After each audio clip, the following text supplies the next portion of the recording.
Panibagong taon, panibagong mga kwento ng inspirasyon at pag-asa ang hatid namin sa inyo dito sa Good News. Lechonero sa Cavite, isa rin daw Good Samaritan. Basta ang alam ko, masaya lang ako doon sa ginagawa ko. Never ako nag-expect ko ano man yung binigay ko, kung ano man yung babalik.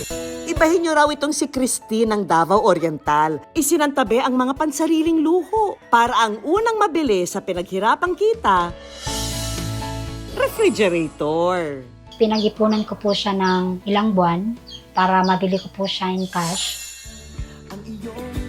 Organic encounter ba? Eto't nakatuluyan na niya. Pinag-pray ko po talaga siya. Sa pan na magkasama kami, naiintindihan niya ako. Gumaganda ang paligid kung bawat tao ay puno ng pag-ibig. Makalipas ang 6 na subok, ang bartaker, bar passer na. Nakita ko yung pangalan ko, hindi pa ako nakapaniwala eh. Inakap ko yung mga ko, sabi ko, para sa inyo to, para sa inyo to. Salamat sa Diyos, salamat sa Diyos. Simulan natin ang taon ng puno ng good vibes. Magandang gabi, ako po si Vicky Morales.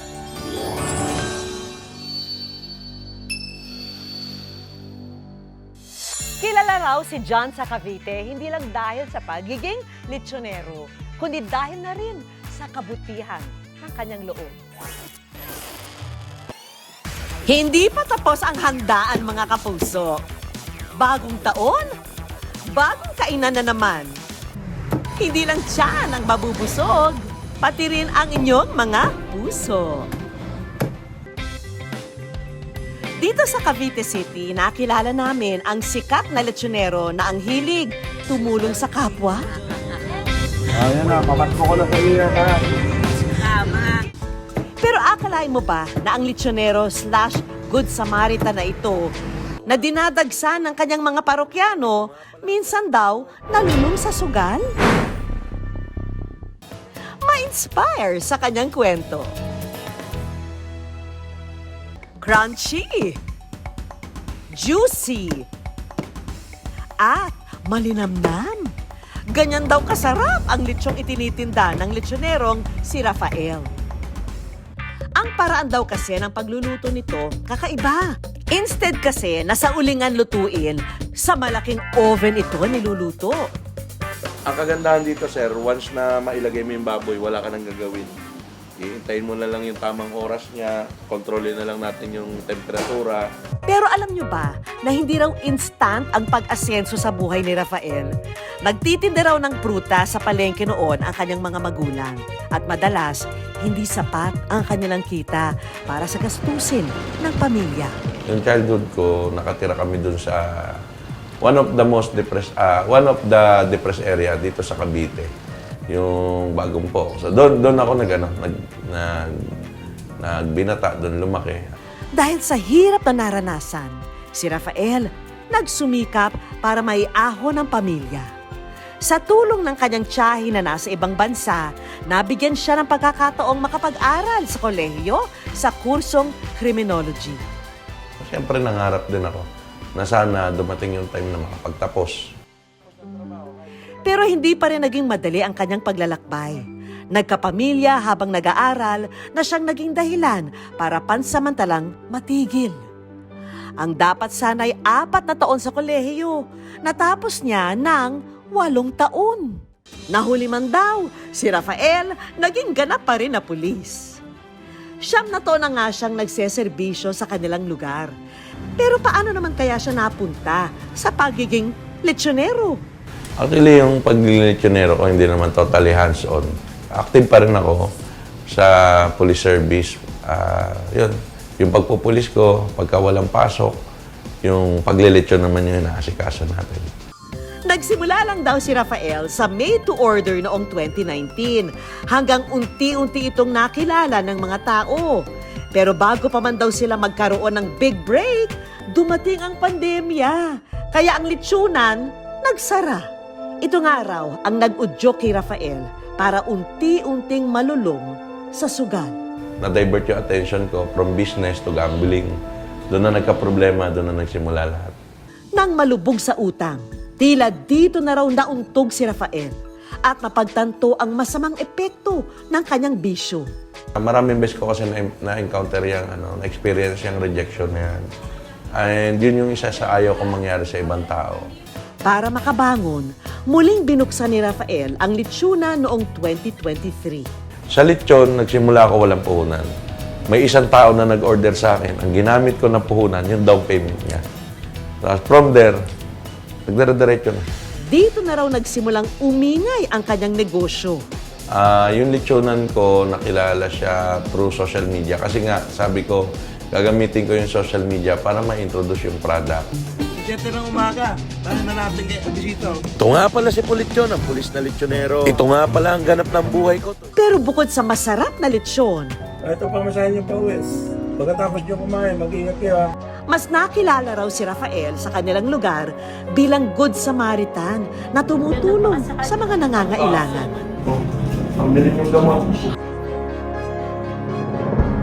Pera nyo na bukas.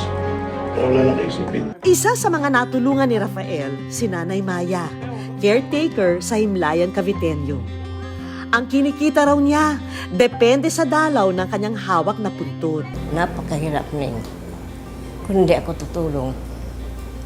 Kasi wala, ang sinasabi mo ng anak ko maliit lang. Ngayon yung aking apo, 2 years na nga hindi nakapasok. College na dapat yun. Ang tanging hiling na lamang niya, magkaroon ng puhunan para sa kanyang ibebentang balot at penoy. Nang malaman ang kalagayan ni Nanay Maya sa buhay, si Rafael hindi nagdalawang isip at binigyan ito ng tulong pinansyal. Kaya naman si Nanay Maya nakapagsimula ng magtinda ng balot at penoy noong nakaraang linggo. Leasing niya, binabahagi niyan. Marami na ako natulungan yan. At ngayon, kasama ang Good News Team, si Rafael may pahabol pang biyaya para kay Nanay Maya. Hayaan natin na ibalik natin yung konting tulong. Kung ano man yung mga blessings na natanggap natin ngayong taong 2025, tulungan natin si Nanay. Ito na yung mga bibigay natin para kay Nanay. Tara, bigay na natin. Nay, ito yung tulong namin sa iyo, ha? Tapos ito, Nay, konting halaga para makatulong sa sa hanap buhay ba, yung puhunan mo sa pagbabalot. Si Nanay Maya, walang pagsidla ng ligaya. Actually, hindi ko nga alam kung advocacy ko to o nakasanayan ko na eh. Basta ang alam ko, masaya lang ako doon sa ginagawa ko. Never ako nag-expect ko ano man yung binigay ko, kung ano man yung babalik. Ang pagtulong sa kapwa, wala sa estado ng buhay. Sabi nga nila, ang mas nakaunawa sa mga may pinagdaraanan, ang mga tulad ni Rafael, na minsan ding nabigo, nagsumikap, at ngayon, handa nang magbahagi ng biyaya. Bagong damit, relos at bracelet, pati na brand new cellphone. Ang ating mga kapuso, kanya-kanyang flex sa social media ng mga regalo at reward na nakuha nila nitong nagdaang holiday season. Pero kung ang iba, personal na gamit ang ibinabandera sa kanilang social media, ibahin nyo raw itong si Christine ng Davao Oriental dahil ang kanyang entry sa Lapagan Challenge, ang brand new refrigerator na ito na kauna-unahang ref daw ng kanilang pamilya.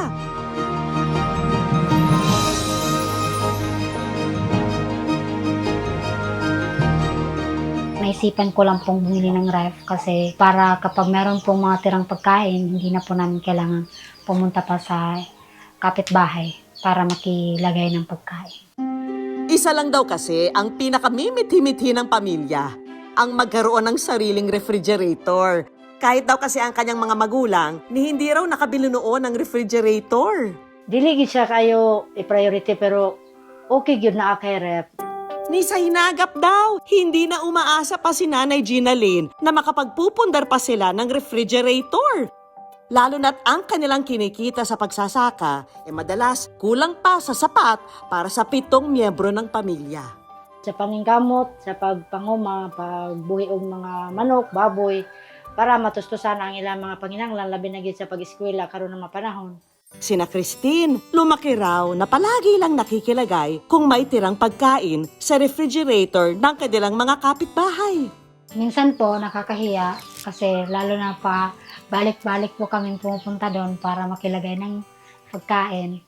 Ang lagi nilang daw iniisip ni Christine palang araw. Magkakaroon din sila ng pinapangarap na refrigerator. Isa po yon at marami pa pong ibang mga bagay na nagbigay po sa akin ng motivation para magpatuloy at magtapos sa pag-aaral. Pero wala man daw silang sariling ref, ang mithiin ng mga magulang ni Christine na mapagtapos silang magkakapatid sa pag-aaral, hindi kailanman nanlamig. Kaya todo kayod at pagpupursige sila para sa inaasam na diploma. Marami po silang ginawang racket. Yung papa ko po, nag-drive po siya ng tricycle sa Davao. Minto po siya nung nag-pandemic kasi umuwi po kami dito sa probinsya. Tapos noon po, nagsasaka na lang po siya.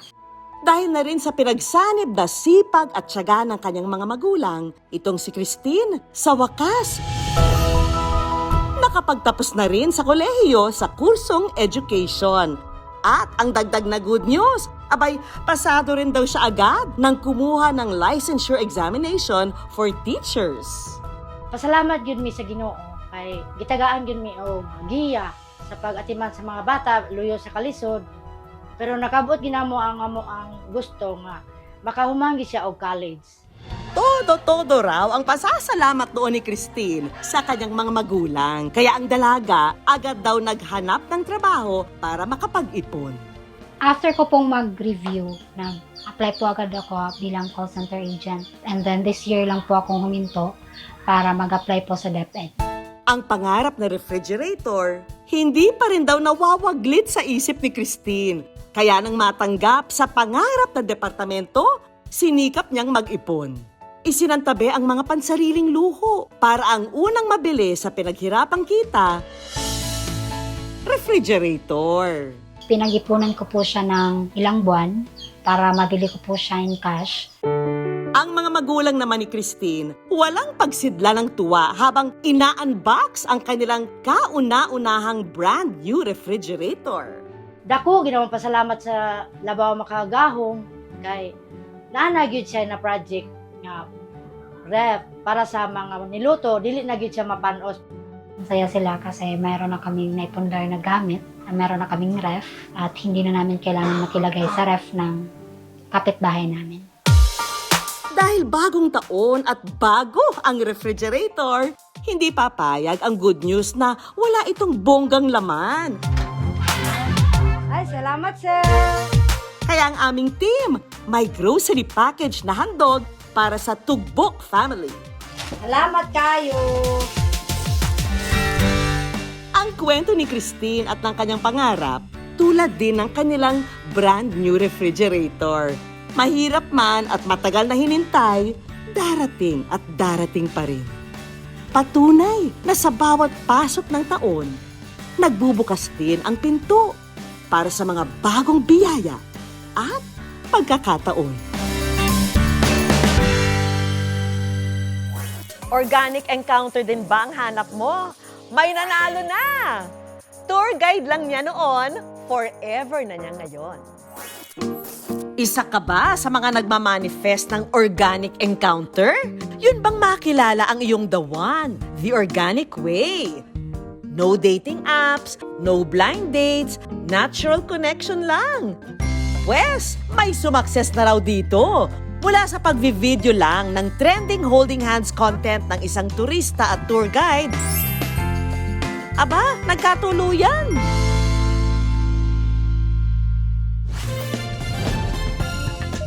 Connection deprived daw ang 29 anyos na si Rica mula sa Sultan Kudarat. Hindi raw kasi talaga siya palahalubilo sa tao.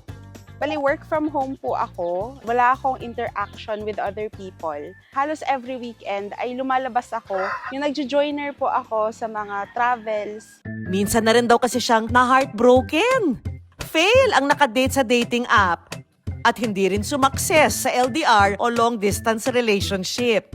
Pinoy po din siya, pero never po kaming nag-meet in person. So, very complicated po nung situation. Bale, nag-Siargao po ako kasi super stress sa work, super andaming pinagdadaanan. Sinabayan pa ng broken heart. Kaya parang sabi ko, I think I need to distress and I need to go out. So, saktong-sakto, nakita ko yung post nung company. Sabi ko, igagrab ko na to. Hindi pa naman daw new love ang hanap niya noon dahil ang kanyang pinagkaabalahan, travel goals. Pero habang nasa Siargao, hindi raw magandang tanawin ang tumatak kay Rica, kundi isang tour guide. Pumunta kami sa Siargao Beach Club. Doon ko nakilala si Chris Mar, tapos sabi niya sa akin, hindi daw siya umiinom. Na-catch yung attention ko sa ganong type. Type daw kasi ni Rica ang mga lalaking walang bisyo. Ang gusto ko po kasi sa isang lalaki is hindi umiinom ng alak, hindi pala barkada, hindi nagyoyosi, may takot sa Diyos. Napasabi din ako sa kanya, pag nagkakajowa ako ulit, gusto ko same sa ugali mo. Matapos daw ang kanyang Siargao trip, A week after that, naganahan ako na gumala, so pumunta ulit ako ng Buda na mag-isa. Mahilig po talaga kasi ako sa spontaneous travel. And nag-chat lang po kasi ako dun sa may-ari ng travel and tours. pero tila na nga raw itinadhana dahil ang tour guide niya sa kanyang next travel, ang tour guide din niya noon sa Siargao. Aba naman, sign na ba yan ng organic encounter, Rica? Hindi ko ini-expect na siya pa rin pala yung tour guide sa travel na yun. Doon sa tour na yun, naging close ulit kami. Parang mas nakilala namin yung isa't isa. Hindi na natin to patatagalin pa, mga kapuso. Eto na ang naka-organic encounter ni Rica. Abay, walang iba kundi si Chris Mar, 30 years old at galing din sa isang failed long-distance relationship. Galing kasi ako ng Maynila po. Naging mahirap lang yung sitwasyon dahil umuwi ako dito ng Mindanao. Pag-uwi ng Mindanao, sumabak agad sa pagtutour guide si Chris Mar. Pinasok po ako ng kapatid ko doon. Nirecommend niya ako sa kaibigan niya. 1 year na po akong nagtutour guide. Marami na rin mga lugar na napuntahan. At isa na po doon yung Siargao po. Dahil araw-araw magkasama sa biyahe, sina Chris Mar at Rica naging magkalapit daw. 1 year din akong single noon nung nagkakilala kami ni Rica. Pag tour guide ka, kailangan mo sila i-guide kung saan yung best na spot. At ang naging susi raw para magtuloy-tuloy ang komunikasyon ng dalawa? Yung phone ko po ay yung ginagamit sa pag-picture-picture. Sinend ko po sa messenger niya yung mga photos. So nagkaroon po kami ng conversation. Yun na pala ang start of something new para kina Rica at Chris Mar. After 3 weeks, nag-book po ulit ako ng tour, which is papuntang Bukidnon naman. And unexpectedly na naman ulit, siya na naman yung tour guide. Matapos ang mahabang tour, ang totoong destinasyon pala nila sa puso ng isa't isa. At ngayon na nga, 1 taon na silang magkasintahan. Wala namang tutol po. Napakilala niya naman ako sa parents niya and then sa pamilya ko din po. Pero kung akala nyo tapos na ang kwento, eto pa raw ang pasabog na good news ng dalawa ngayong bagong taon. We're actually engaged and we're getting married on February. Ang iyong nilaan na pagmamahal, ang dulot nito ay tunay na ligaya. Dahil malapit na ang kasal ni na Chris Mar at Rica, aba ngayon pa lang, mag-practice na kayo ng inyong couple poses para sa inyong upcoming wedding. Gumaganda ang paligid kung bawat tao ay puno ng pag-ibig. Pinag-pray ko po talaga siya. Sa pan na magkasama kami, naiintindihan niya ako, nasasabayan niya yung mood swings ko, and very patient siya, very maalaga. Pag-ibig nga ang susi, nararapat lang ibahagi. Samahan mo ako na mag-grind sa buhay para makamit natin yung mga dreams natin together. Mahal na mahal kita. Gagawin ko ang lahat para mabuo ng maayos ang ating pamilya. Okay, gandang isipin ang Ngayong 2026, hangad namin mula sa good news ang masaya at makulay na mga encounter na tiyak magdadala sa inyo ng good vibes. Isang mundong puno ng pag-ibig. Best wishes sa inyo ha, Rica at Chrismar.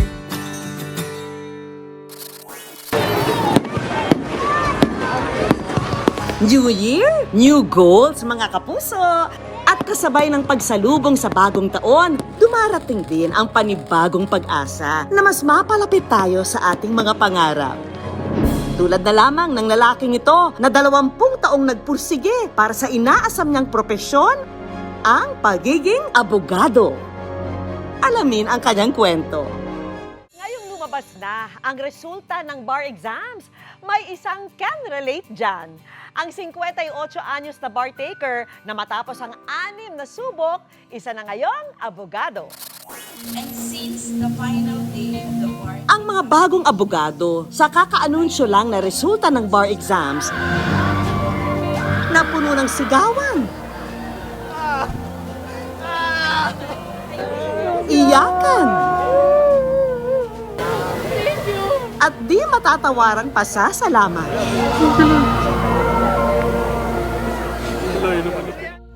Tulad na lang ng bar passer na ito na hindi tumigil sa pag-abot ng pangarap niya kahit na minsan na siyang nabigo. Kasi yung end goal is to become a lawyer, then yun din yung gusto ko for my family. Hindi pa din makapaniwala din po, ma'am. Kasi ayun, it takes several years din. 5 years ako sa law school. This is my second take. So ayun, finally, I'm here. All taking na lang. Makikita rin ang pamilyang ito na umaagos ang luha at pasasalamat na nakapasa ang kanilang anak na si Johan. At hindi lang bastang nakapasa mga kapuso ha, kabilang pa siya sa listahan ng mga top-notcher. Siya ang ikapito na may pinakamataas na score sa 5,594 na pumasa. Ako expected ko papasa siya kasi masipag talaga siya mag-aral. Very grateful kami na nakapasok siya sa top 7. Ang laking ginhawa kasi since September hanggang ngayon po ang dami kong iniisip, maraming self-doubt. Pero yun nga po, I kept my faith, nagdasal lang and thankful po na binigay ni God tong blessing. Tulad ng marami, minsay inasam din ng 57 anyos na abogadong ito na maipasa ang bar exams sa unang beses niyang pagsubok. Pero maniniwala ba kayo na hindi lang 1, 2, 3, 4 o 5 niyang sinubukang makapasa sa bar exams? Inabot lang naman siya ng mahigit 2 dekada bago tuluyang makamit ang pangarap na maging ganap na abogado. Never say die, ika nga. Nag-post po ako kasi 'di ba uso sa TikTok yung mga trending videos na inspiring. Ginaya ko lang para maka-inspire din sa ibang mag-e-exam. Kahit na ang ama niya at kapatid ay nasa linya ng mga pelikula, ibang daan ang tinahak ni Bobby para sa kanyang sarili. Sabi ko, gusto ko magkaroon ng sarili kong identity. Hindi ako nakaan sa father ko. Kaya nag-alala ko ng law nung pumasok ko sa law school noong 1998. Alam daw noon ni Bobby na ang pag-aaral ng law hindi basta-basta. Sa law school, kailangan papasok ka ng prepared, nakapagbasa ka. Kasi everyday may recitation eh. Pag hindi ka nakasagot, 5 ka sa recitation. Wala man ako binagsak ng subject sa law school. Natapos ka rin ng 4 years. At dahil padre de pamilya na noon, si Bobby pinagsabay ang pagtatrabaho at pag-aaral. Papasok sa office. Tapos pag uwi sa bahay, lalaroin mo man sila konti, tapos may mag-aaral na ako. Pag may pasok naman, papasok muna ako sa law school, tapos gabi na akong uuwi, tapos pagod ka na, basa kang konti. 2002 nang magtapos sa law school si Bobby. Pagka-graduate ko ng 2002, hindi mo na ako kumuha. Nagbata naman ako, 2003, hindi ako pamasa. 2004, nagkumuha na naman ako, tapos nag-stop muna ako ng 1 taon. 2006, kumuha ako ulit, hindi ako pumasa. Pag-release ng grade, 72 pa lang ako mahigit. Tapos natigil na ako nun. Wala na akong pera pang refresher. Pero si Bobby, paulit-ulit mang hinamon, paulit-ulit ding hindi sumuko. Nanghihinayang lang ako, pero yung panghihinayang tsaka yung mga sama ng loob, ano lang yung mga days lang yun eh. Rock bottom kami ng mga panahon eh, from 2006 to 2015, mga ganyan. Siyempre, kailangan mo na bumangon. at bumawi. Nawawalan man siya ng kumpiyansa sa sarili kung minsan, ang kanyang misis hindi naman daw nagduda kahit minsan. Si Mrs. pag kukuha ko ng bar exam, siya ang kasama ko eh. Gigising kami 3 o'clock, di maghihila na kami papunta sa bar site. Pag magbabar na siya, lumuluwas kami dalawa. Galing ako trabaho, diretso na kayo uniforme. Maghihiwalay kami niyan. Kinaumagahan na pagpapunta na siya sa site ng bar exam at saka ako pa uwi na dito. Diretso naman ako ng simbahan sa amin. Pinagdadasal ko yan mula nung simula. Maging ang mga anak nila, hindi rin daw nawala ng pag-asa. Nagpagawa yung anak ko ng lawyer cake, manifesting. Sabi niya, manifesting, hindi ko alam kung dadating yan. At dahil hindi pinalad sa huling bar exam niya, kinailangan munang ipagpaliban ni Bobby ang pangarap para unahin ang pamilya. Pero isang araw, para raw bang may tumapik sa kanyang balikat ang paalala ng Panginoon na hindi pa tapos ang plano para sa kanya.